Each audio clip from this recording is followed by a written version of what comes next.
हरि ओम। सभी भक्तों को राम राम। आज हम पुरुषोत्तम मास महात्म्य के 15वें अध्याय के बाद की कथा सुनेंगे।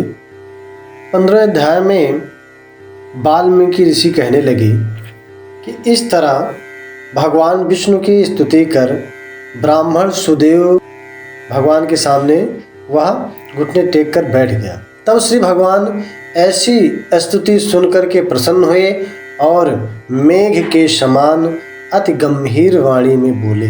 भगवान ने कहा, वत्स, आपने बड़ा घोर तप किया है, इसलिए जो अच्छा हो, जो आपको उचित लगता हो, सो वर मांगो। इतना सुनकर के सुदेव बड़ा प्रसन्न हुआ और भगवान से हाथ जोड़ करके बोला, हे नाथ, जो आप मुझ पर यदि प्रसन्न ही हैं तो कृपा करके मुझको एक श्रेष्ठ और गुणवान पुत्र दीजिए। इस तरह ब्राह्मण के वचन सुनकर के भगवान मौन हो गए। कुछ क्षण बाद श्री भगवान बोले, हे वत्स, पुत्र का सुख विधाता ने तेरे भाग्य में नहीं लिखा। मैंने तेरे भाग्य के पटल के सारे अक्षर को देखा है, परंतु उसमें भी 7 जन्मों में भी तुझे संतान के सुख नहीं है। भगवान के ऐसे वचन सुनकर के सुदेव को ऐसा लगा जैसे किसी ने उसके ऊपर वज्र से प्रहार किया हो। निष्ठुर वचन सुनकर के वह जैसे किसी वृक्ष को जड़ से काट दिया जाए, निराधार होकर के गिर जाता है, वैसे ही वह सुदेव नाम का ब्राह्मण खड़े खड़े ही जमीन पर गिर पड़ा।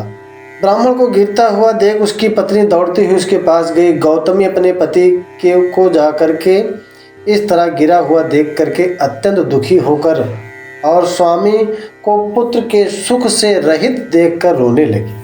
फिर वह स्त्री धैर्य धारण करके अपने जमीन पर गिरे हुए पड़े हुए पति से पास जाकर के बोली, हे नाथ, आप धीरज दीजिए, उठिए। जो विधाता ने ललाट पे लिख दिया है वह सुख अथवा दुख हमें अवश्य भोगना पड़ेगा। इस तरह उस स्त्री के तीव्र शोक युक्त वचन सुनकर उसके दुख को देखकर गरुण भगवान कांपने लगे और भगवान नारायण से हाथ जोड़ करके कहने लगे। गरुण ने कहा कि हे हरि, हे प्रभु, आप इस शोक सागर में डूबी हुई ब्राह्मणी को देखिए तथा उसके गिरते हुए अश्रुओं को देखिए, वह कितनी दुखी है। हे नाथ, आप तो दीनों पर दया करने वाले हो, अपने भक्तों के दुखों को कैसे सहन कर सकते हो? आपकी दया कहाँ गई नाथ? गरुड़ जी के इतना वचन सुन करके भगवान नारायण बोले। भगवान कहे कि हे गरुड़ जी, इस ब्राह्मण को आपके कथनानुसार मैं एक मनोगत पुत्र शीघ्र दूंगा। इस तरह हरि के अनुकूल वचन सुनकर गरुड़ ने अति प्रसन्न होकर के उस ब्राह्मण को एक अति सुंदर, उसी के अनुरूप सुंदर पुत्र से प्रदान किया। इत श्री पुरुषोत्तम मास महात्म्य कथा अध्याय 15 संपूर्ण।